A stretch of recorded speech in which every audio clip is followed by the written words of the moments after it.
buenas tardes a todos. Bueno, estamos empezando un nuevo webinar del IAE y este va a estar a cargo del profesor Juan Liach. Hola Juan, buenas tardes. Hola, Empezamos. ¿qué tal, Flor? ¿Cómo estás? ¿Cómo están Muy todos? bien. Bienvenidos. Bueno, vamos a compartir entonces esta presentación sobre la economía global y la economía argentina. Vamos a hacer aproximadamente 25, quizás 30 minutos de exposición y después lo más importante que es la pregunta de ustedes y la respuesta que yo les pueda dar.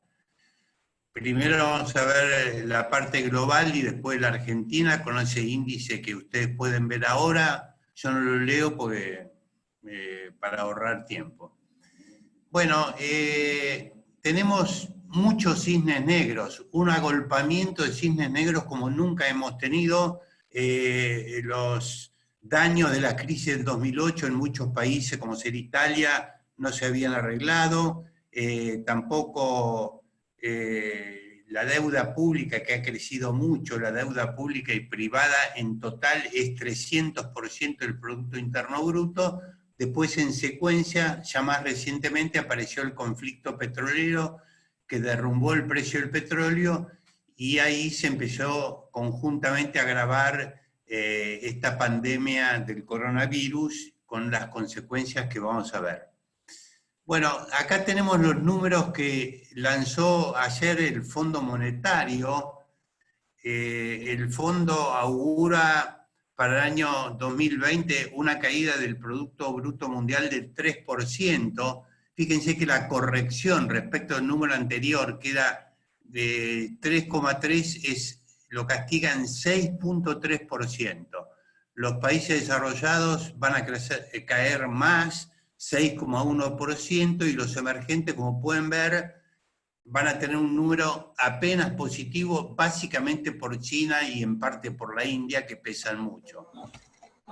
Argentina menos 5,7, Brasil menos 5,3, México menos 6,6 porque está muy afectado por Estados Unidos.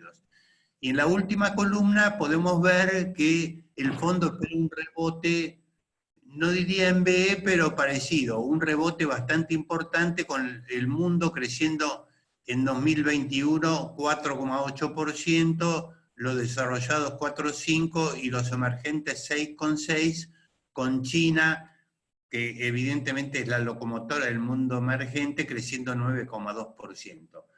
Kristalina Georgieva, la directora gerente del fondo, dijo hace pocos días, que en enero ellos pensaban que iban a crecer 160 o más países y ahora tenemos que en realidad van a caer 170 o más países.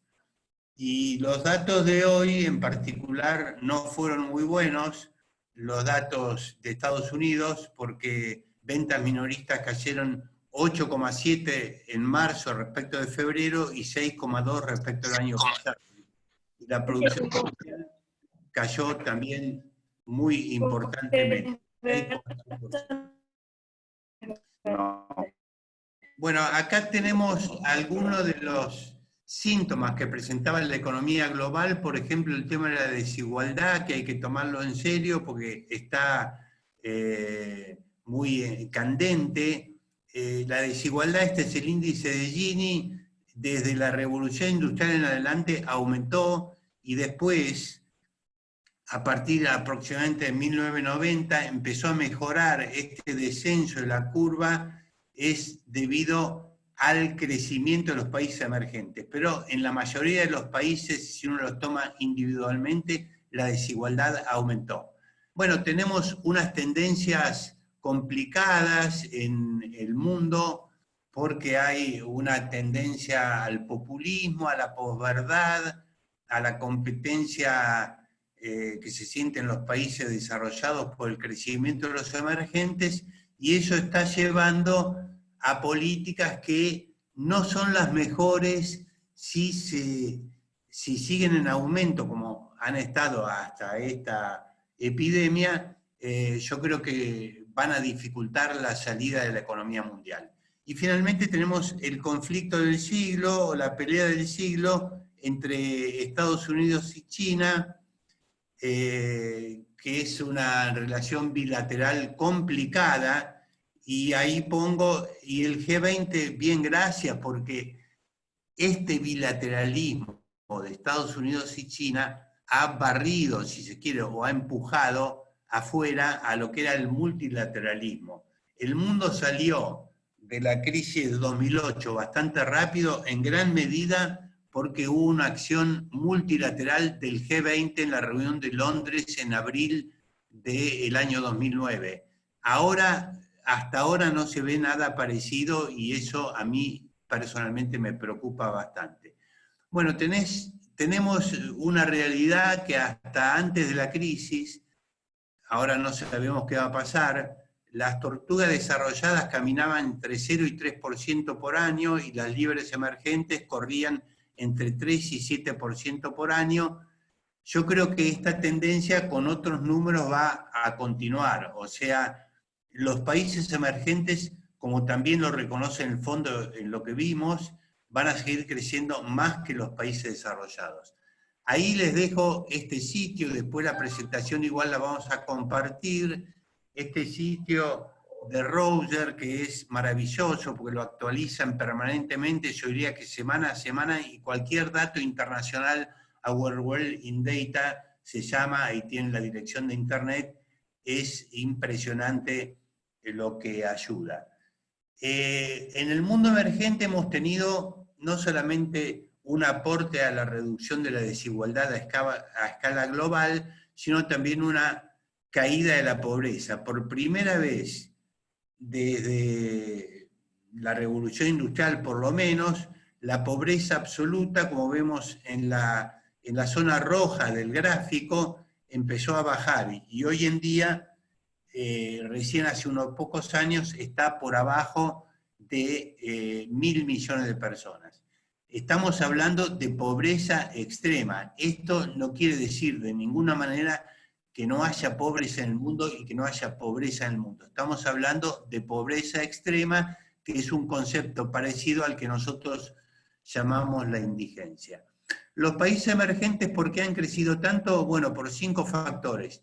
Primero, que tienen mucha gente muy trabajadora, muy poco exigente, sobre todo en África y Asia, y esto lo vengo diciendo hace tiempo y ahora de alguna manera se ha manifestado muy claramente. Esto era y sigue siendo una amenaza para las industrias de casi todo el mundo, porque compiten con precios muy bajos.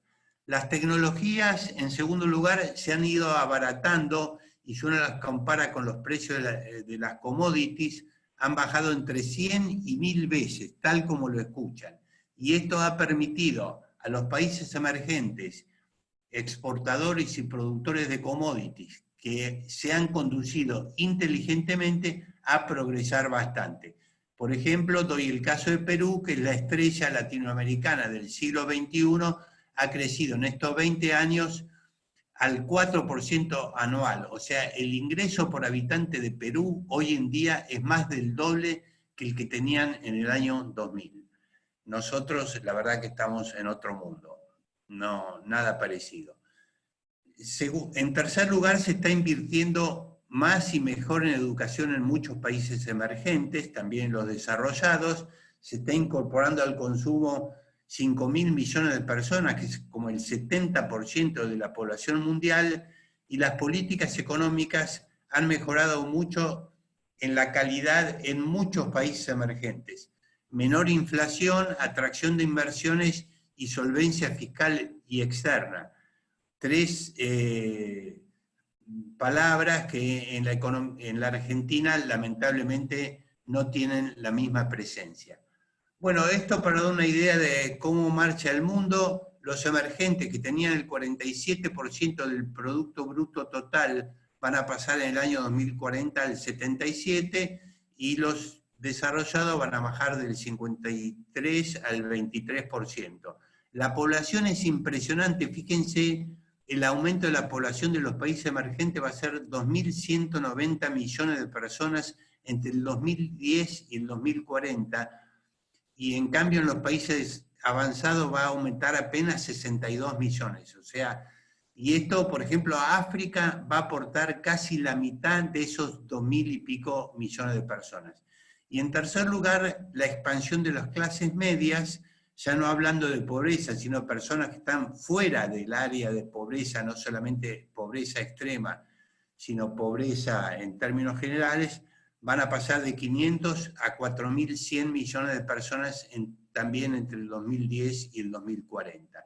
O sea, estamos viviendo un cambio tremendo y uno puede hacerse la pregunta, lógicamente, si esto continuará o no con el coronavirus. Y por último, en educación, Asia-Pacífico, como ustedes pueden ver acá en la primera columna de la izquierda, estos son los resultados de lectura en la prueba PISA del 2018, que fue la última. Está primero China, después Singapur, Macao, Hong Kong, ahí la vemos a Corea en el 9º lugar, y 15 está Japón, y América Latina, que son los coloreados, y Argentina con este círculo rojo, estamos a mucha distancia de Asia-Pacífico, estamos sí cerca de otras partes de Asia, que son Tailandia, Malasia, Filipinas e Indonesia. Pero en materia educativa, o sea, los países emergentes no es solamente, como algunos creen, un problema o una cuestión de muchísima gente que es muy trabajadora y trabaja con salarios bajos. Ellos se están capacitando de manera muy impresionante.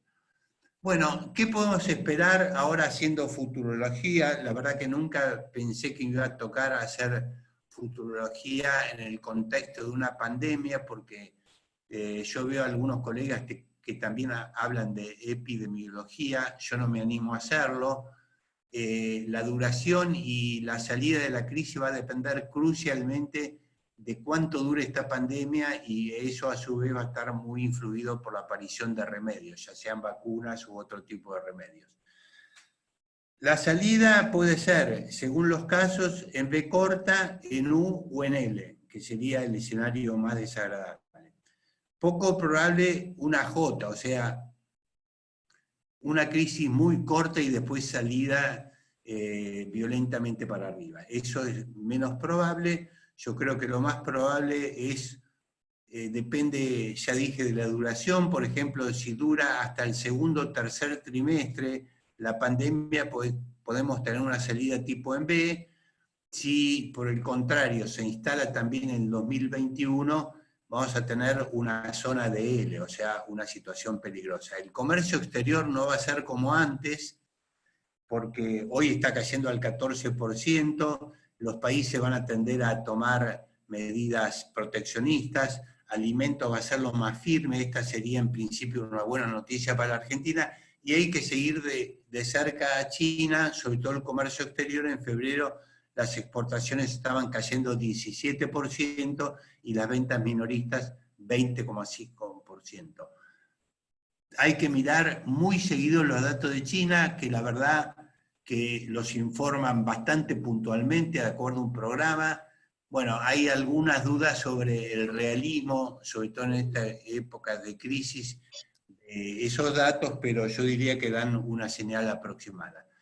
Esto, para que vean una salida en B, esto es el índice de los gerentes de compra, o sea, una encuesta gerente de compra en el caso de China, derrumbe fenomenal entre enero y febrero, se va de 50 a 35,7 y un rebote espectacular en marzo. O sea que, como dato optimista, le puedo decir que, bueno, al menos en algún indicador, en este caso de China, hubo un rebote importante. ¿Qué puedo decir de los granos? En el último año, la soja en zona amarilla, con algún descenso, pero no atribuible al coronavirus. El maíz sí, claramente ya venía muy flojo y se derrumbó con el coronavirus, y el trigo sería la luz verde porque se ha mantenido bastante firme, o sea, un panorama matizado en cuanto a los precios de los granos. En el mediano y largo plazo, yo creo que va a continuar el nacionalpopulismo, va a haber menos globalización, quizás haya guerras comerciales, eso no lo sabemos, y las cuestiones geopolíticas sí van a estar en ascenso. En el contexto de una pandemia, se arman muchas tensiones, como se está viendo en estos días, entre países, por ejemplo, la pelea que hubo con los insumos médicos, y esto yo creo que es probable que continúe. Los emergentes importadores de commodities seguirán siendo los socios comerciales estratégicos de la Argentina, y yo creo que seguirán en pie si no hay un clima generalizado de cierre comercial. O sea que yo creo que la Argentina, por el lado del sector externo, puede tener algún aire y que no lo tendríamos que desaprovechar.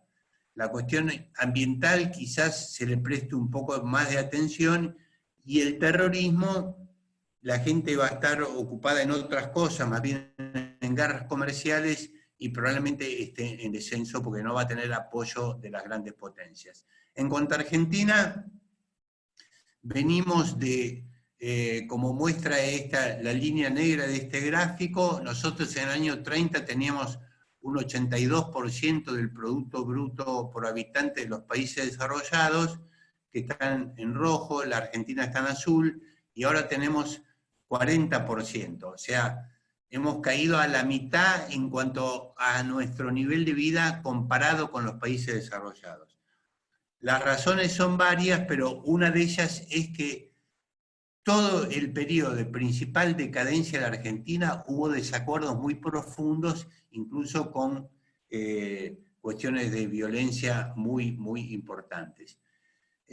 Hoy en día tenemos indicadores de decadencia o de desmesuras. Por ejemplo, el nivel del PIB en Argentina hoy está en el puesto 62 entre 179 países. Tradicionalmente Argentina estaba en el puesto 20 o 30. Hemos caído al doble. El crecimiento anual en este siglo es muy bajo, 0,69%. Estamos en el puesto 159, en inversión en el puesto 170. Ya estamos abajo del 13% en inversión. Esto muy pocas veces se ha dado en la Argentina. En la apertura de economía estamos en el puesto 163 entre 170 países. Encima tenemos el país más bimonetario del mundo, la inflación crónica, el déficit fiscal también crónico, que sin duda es la madre del borrego, como suele decirse en el campo, y los impuestos, un pésimo sistema impositivo con alta presión tributaria, alta evasión y muchos impuestos que casi ningún país tiene, como ingresos brutos que recauda 4% del Producto Bruto, exportaciones, créditos y débito bancarios. El único país que, salvo el impuesto a las exportaciones, tiene algo parecido es Brasil. Pero en Brasil esos impuestos distorsivos recaudan la mitad que en la Argentina. La Argentina recauda en el orden del 11-12% y en Brasil el 6%. La consecuencia de esto, bueno, una de las causas también ha sido la bajísima productividad del Estado, que se ha acentuado en los últimos tiempos, y el resultante de todo esto, el más doloroso y el más tremendo, y con el cual tenemos que salir a pelear, es el aumento de la pobreza y el aumento de la desigualdad en la distribución del ingreso. El margen de maniobra que tiene el actual gobierno para esquivar el bulto, o más aún para hacer populismo, es menor que nunca. Nunca un gobierno de origen peronista ha tenido tantas dificultades económicas agolpadas como las que tiene este, y por lo tanto, si se intentara una salida tradicionalmente populista, aumento del gasto público, etcétera, etcétera, se agravaría la situación. La Argentina tiene que sí o sí encontrar modos de acordar un camino que nos saque de estas desmesuras y de esta decadencia. Hay muchos casos de países que tuvieron situaciones iguales o peores que la de Argentina y salieron a través de los acuerdos. Uno famoso es el de España, pero también está Israel, Sudáfrica, y en América Latina, en América del Sur directamente, tenemos vecinos como Chile, Perú, casi vecinos, y Uruguay, que también han tenido acuerdos que les permitieron salir adelante. Este tiene que ser un ingrediente del camino que adopte la Argentina. Y hemos logrado algunos éxitos en materia de acuerdos, pero después fuimos flojos a la hora de aplicarlo. Por ejemplo, el diálogo argentino, que el presidente Dualde dijo que iba a ser su programa de gobierno, el programa se le entregó formalmente, pero ese no fue su programa de gobierno, y otras experiencias parecidas. Hoy luce imposible avanzar en la solución de esta crisis que se ha agravado indudablemente con la pandemia sin soluciones sólidas que estén basadas en acuerdos. Por un lado, un acuerdo que evite el default en materia de deuda, después un plan de estabilización y una estrategia país que es crucial. En el exterior vamos a la negociación. Actualmente, mañana se daría a conocer cuál es la propuesta final de la Argentina.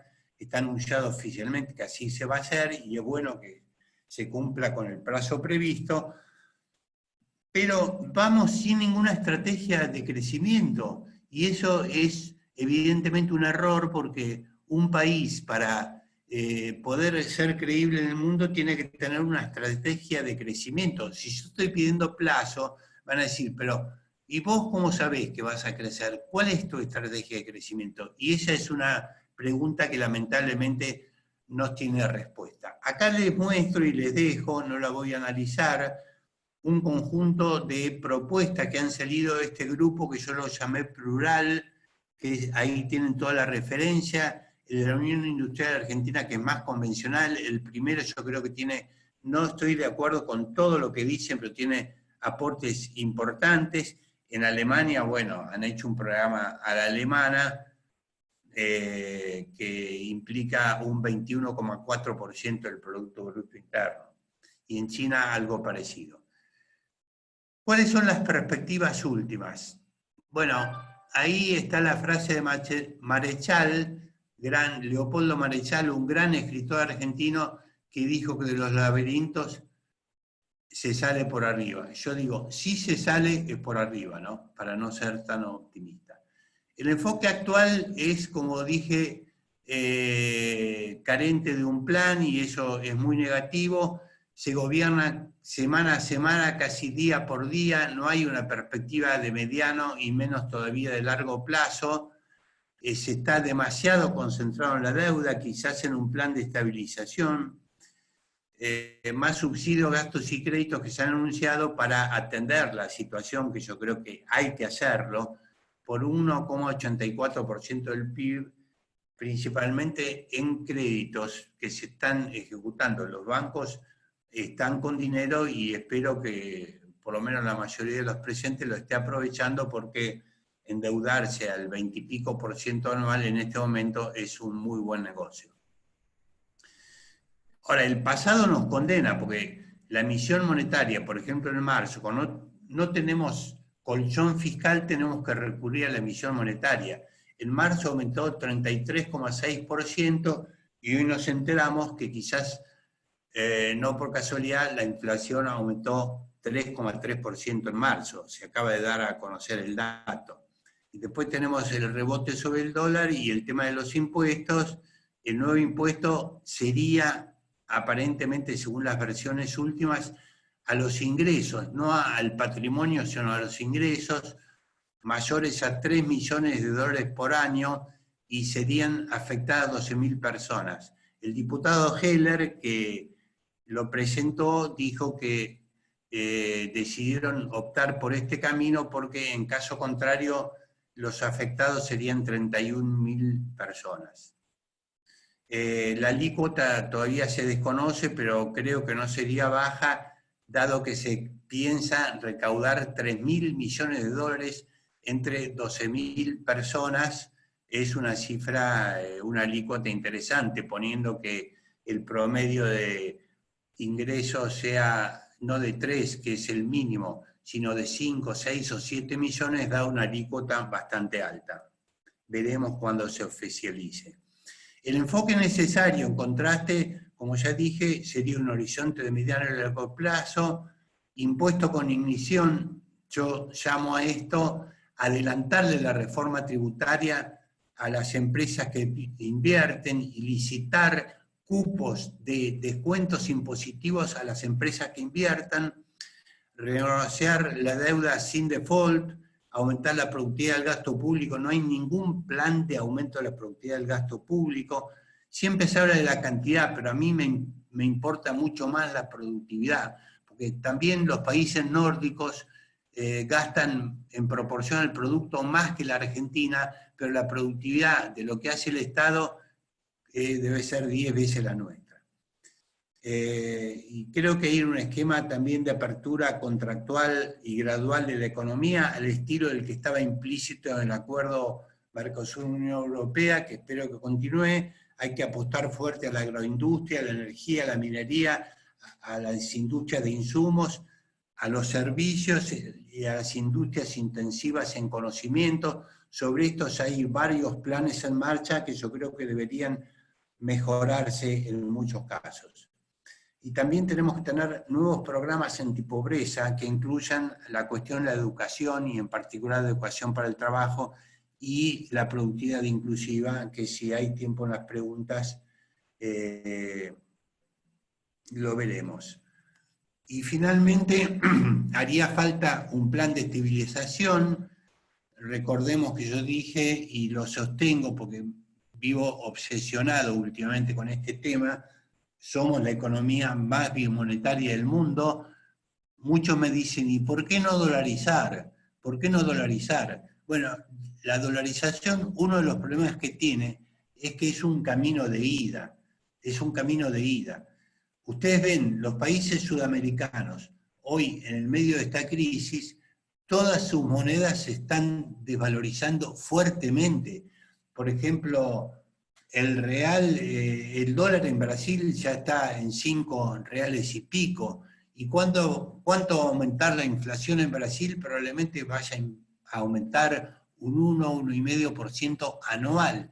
Eso es un país que no es bimonetario, que tiene una moneda nacional que se usa, y yo creo que ir a la dolarización, por ejemplo, a Brasil, a Chile, Uruguay, a países sudamericanos, le hubiera sacado ahora la posibilidad de devaluar para generar divisas, y entonces yo creo que no es una solución.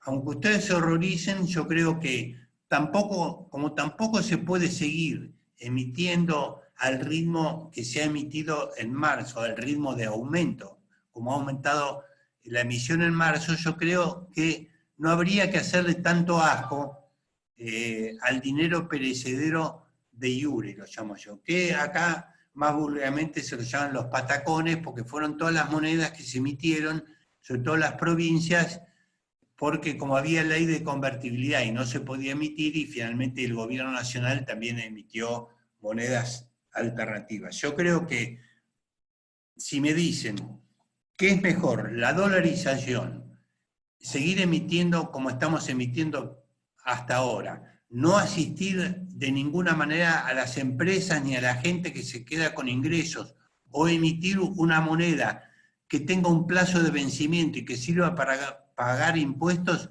yo me quedo con la cuarta opción.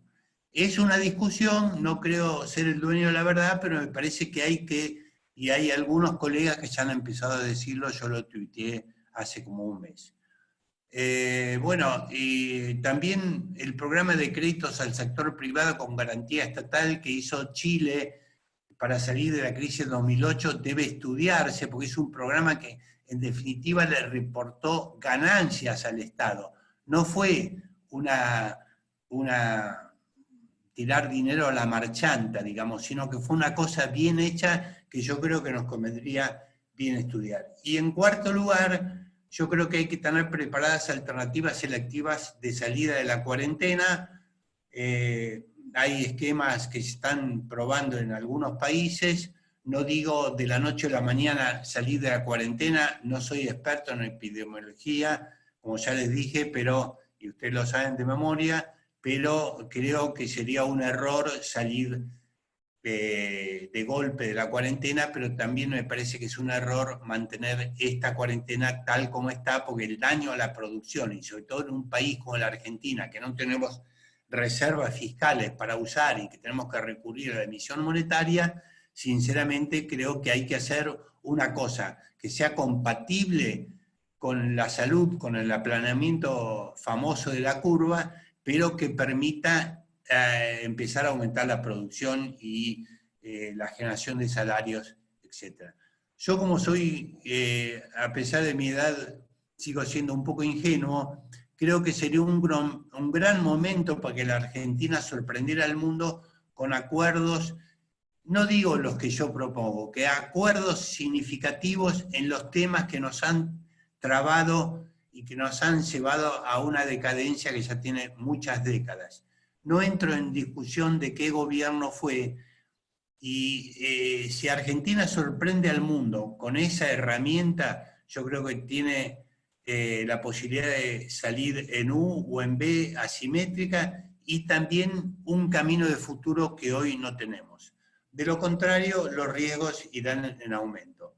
Y ahora quedo a disposición de ustedes para las preguntas. Bueno, Juan, acá teníamos una pregunta que fueron haciendo hace un rato que habla sobre el impuesto a los ricos, que algunos economistas prestigiosos lo califican como algo muy simple, y entonces lo que consultan es si esta iniciativa es una bomba de humo o efectivamente va a servir para recaudar. Yo, como lo dije, en parte he dado la respuesta. Yo creo que ese impuesto se va a hacer. A mí me parece que en un país que tiene más capital afuera que adentro, castigar tanto al sector más pudiente no es una buena idea, porque a mí me parece que tenemos un problema de que nos cuesta mucho retener el capital que tenemos en la Argentina, y políticas de ese tipo, por supuesto que se dice que es por última vez, pero ya tuvimos hace un mes y medio o dos una ley de emergencia votada en el Congreso que también tenía una carga de ese tipo y que era teóricamente la última vez. O sea que yo creo que hay que ser muy cuidadoso con eso, porque tenemos una inversión bajísima en la Argentina y la Argentina necesita imperiosamente aumentar la inversión. Bien. Otra pregunta que nos hacen es, ¿qué industrias recomendaría mirar primero para reactivar de manera que el efecto multiplicador se pueda maximizar? Bueno, los servicios en general son los que más ocupan gente y los que más pueden incrementar la ocupación, el nivel de empleo. Más inclusive que la industria manufacturera. Argentina tiene muchos servicios en los cuales podría progresar en esa línea, lamentablemente con restricciones que no teníamos antes, porque por ejemplo todo lo que es restaurantes, bares, espectáculos públicos, etcétera, está muy limitado, o sea que... pero yo ya mencioné, los que mencioné ahora serían los mismos, y eso tiene que formar parte de un plan estratégico, porque el apoyo que se dice, bueno, hoy voy a apoyar a la industria tal, selectivo, el Estado creyendo que es el sabio que conoce qué cosas hay que priorizar, dejemos que el mercado también actúe y liberalicemos gradualmente la cuarentena, gradual y responsablemente, y vayamos a un esquema impositivo distinto, dando señales de que avanzamos hacia eso. Yo hablé de la ignición impositiva, o sea, premiar a las empresas que inviertan licitando cupos de rebajas de impuestos, que sean permanentes, que sean duraderas. Eso es lo que tiene que hacer el gobierno más que elegir a uno u otro sector. Yo mencioné simplemente los sectores en los que Argentina creo que tiene ventajas competitivas, y lo repetiría ahora. Bien. Y lo que piden es si puede especificar un poco el concepto de productividad inclusiva. ¿A qué se refería? Correcto. Es un proyecto que estamos haciendo en el IAI, en la Facultad de Ciencias Empresariales de la Universidad Austral, que parte del descubrimiento de que hay bastantes novedades sobre el rol del management.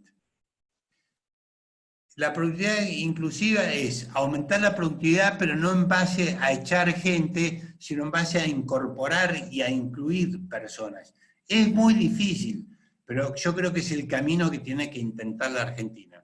Esto parte de un estudio de Nicholas Bloom, que ha escrito más o menos 25 papers sobre este tema del management, y él es la primera vez que se prueba empíricamente que los países que tienen mejor management tienen más cantidad y calidad de exportaciones, más eficiencia productiva y más calidad de los productos. Este estudio se hizo en base a China, Estados Unidos y algo de la India. Y si quieren ver cómo estamos en el ranking, ahí está el ranking mundial, donde a la cabeza está Estados Unidos. Argentina, yo diría que está en una posición bastante decorosa, palo y palo con Brasil, le ganamos por unas centésimas, cosa que no siempre nos pasa en el fútbol. Chile está un poco arriba. O sea, nosotros tenemos un management que, si bien no es todo en clase mundial, tenemos áreas que son de clase mundial y que tienen un potencial de progresar relevante. Y esa es una de las patas del proyecto de la productividad inclusiva. Mejorar todo lo que sea posible la calidad del management, y con eso estamos comprometidos. La otra pata, que es más complicada y más difícil, es cómo hacer esto, no en base a echar personas, sino en base a incorporarlas. Y ahí tiene un rol fundamental la capacitación también del personal, la educación, etcétera, etcétera. Ese es el proyecto en el cual con gran entusiasmo estamos trabajando en el IAI y en la Facultad de Ciencias Empresariales de la Universidad Austral. Bien, gracias Juan. Una siguiente pregunta es, ¿cómo evalúa la negociación de la deuda externa? ¿Considera que será exitosa o Argentina entrará en default nuevamente? La verdad que no sé, me parecería imprudente dar un juicio. Yo creo que el gobierno va claramente con una postura dura, ¿no? O sea, incluso hay trascendidos que el valor presente neto de la deuda de la Argentina, de la deuda que se va a renegociar, que es un poco más de 60.000 millones de dólares, es 37,5%, lo cual sería una quita de más del 60%, quita que a mí no me parece fácil que sea aceptable. El Fondo Monetario, ojo, que en el informe que hizo hace un par de meses atrás y que pasó casi desapercibido, reconocía que la Argentina tenía que ser una deuda que estaba entre el 25 y el 30% la quita. O sea que hay una distancia grande, hay una distancia que va a ser objeto de una negociación, y yo por eso creo que a Argentina le ayudaría mucho, no sé si es tarde, ir con un plan estratégico, porque en realidad no conocemos cuál es el plan estratégico de la Argentina con el cual le vamos a decir a los acreedores, mira, yo hoy no te puedo pagar, pero dentro de 3 años voy a estar mejor porque voy a hacer A, B y C, y bien clarito, y eso lamentablemente no lo tenemos. No me arriesgo a decir si va a salir cara o seca, porque sinceramente no tengo elementos de juicio suficiente como para decirlo. Bueno, tenemos otra pregunta que habla sobre si puede explicar un poco o explayarse sobre el impacto y la posible recuperación en Estados Unidos y ese efecto en nosotros. Bueno, como ustedes vieron al principio, lo pongo por si alguno no estaba o no lo vio, estas son las proyecciones del Fondo Monetario para el año 2020 y 2021. Para Estados Unidos, el fondo pronostica menos 5,9 y un rebote de 4,7. O sea que todavía, aún para el Fondo Monetario, el nivel al final, o en el promedio, mejor dicho, de 2021, sería inferior al promedio de este año, ¿no? y los datos que hubo hoy de caída de ventas minoristas y producción industrial fueron muy negativos. En la producción industrial, algunos medios destacaron, por ejemplo Bloomberg, que esto no se daba, una caída así de la producción industrial no se daba desde el año 1946, a la salida de la guerra, porque claro, toda la industria estaba volcada a la guerra, al esfuerzo de guerra, y cayó mucho, pero no se daba desde esa época. O sea que yo creo que Estados Unidos, todo sujeto a lo que dije de cuál va a ser la duración de la pandemia, cosa que yo desconozco, para una duración que hacia fines de este año la cosa se esté más o menos arreglada, yo creo que va a haber una recuperación incluso probablemente mayor a la que pronostica el Fondo Monetario, pero también la caída puede ser un poco mayor. Y hay que estar muy atento porque el día que salga confirmado o rumores, porque lo dicho bursátiles dicen que hay que comprar con el rumor y vender con la noticia, ¿no? Bueno, si empiezan los rumores de que va a haber una cura al COVID-19, una vacuna o algo que lo atenúe seriamente, va a haber un rebote fortísimo en los mercados y eso en la economía norteamericana es muy importante. O sea, yo por eso, no es por lavarme las manos y esquivar el bulto, pero yo creo que va a depender muchísimo de qué pase con la epidemiología del COVID-19. Bueno, tenemos otra pregunta, Juan, que dice, ¿qué medidas concretas propone para un fuerte crecimiento en las exportaciones? Bueno, la más importante de todas, mira,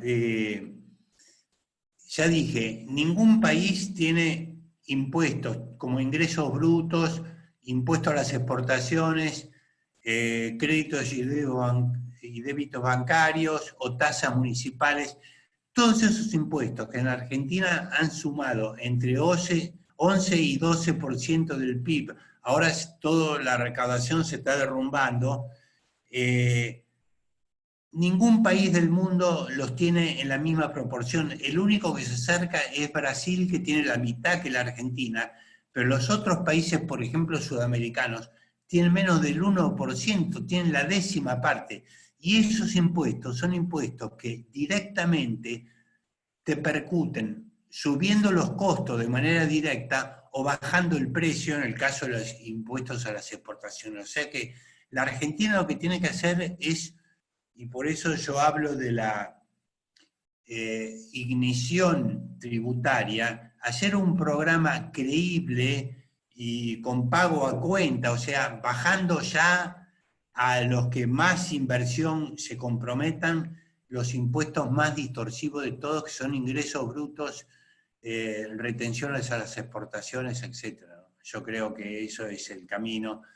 Vean, en 1776 fue cuando Adam Smith publicó La riqueza de las naciones, y él dice, tiene razón Ustari, que era un economista español, cuando dice que la alcabala fue la ruina de la industria española. La alcabala era exactamente igual al impuesto a los ingresos brutos. Fíjense, Adam Smith, 1776, o sea, esto se sabe de memoria.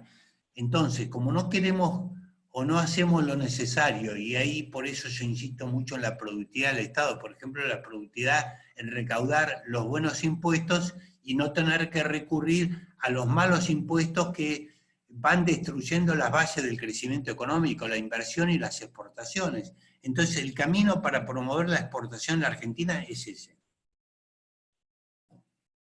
Bien, ya estamos casi en las 6 menos 10. Hacemos una o dos preguntas más, Juan, y vamos cerrando, ¿no? Como quieras. Teníamos otra pregunta que dice, ¿por qué no se habla del ordenamiento fiscal como medida para incentivar las inversiones y aumento de la producción? Bueno, yo creo que hablé del ordenamiento fiscal simplemente con otro nombre, lo hice en dos conceptos. Uno, criticar, poner como una desmesura de la Argentina la pésima calidad de los impuestos y por otro lado pidiendo que aumente de manera significativa la productividad del Estado. Yo, por ejemplo, cuando asumió este gobierno, pero es un tema que viene de lejos en la Argentina, no es solo este gobierno lo agravó un poco, me puse a contar el número de secretarías y subsecretarías y eran en el orden de 200 en el gobierno nacional. Esto es un exceso, porque además cada secretaría o subsecretaría implica jefe de asesores, asesores de los asesores, etc. O sea que, ahora, no creamos que si yo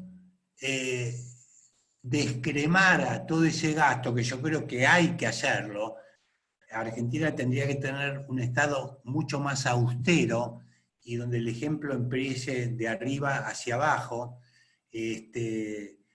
pero con eso no voy a resolver el problema fiscal de la Argentina. Tengo que recurrir a la parte impositiva y tengo que aumentar también urgentemente la productividad del Estado.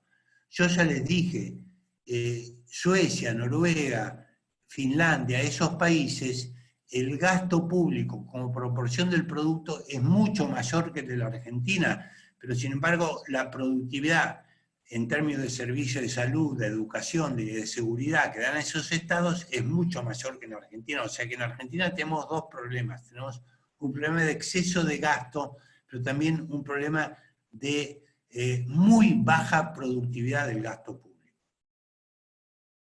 Bueno, Juan, y vamos a una última pregunta de varias personas que están hablando de distintas maneras. ¿Qué posibilidad hay con este nivel de emisión que estamos teniendo de llegar a una hiperinflación similar a 1989? ¿Existe esa posibilidad?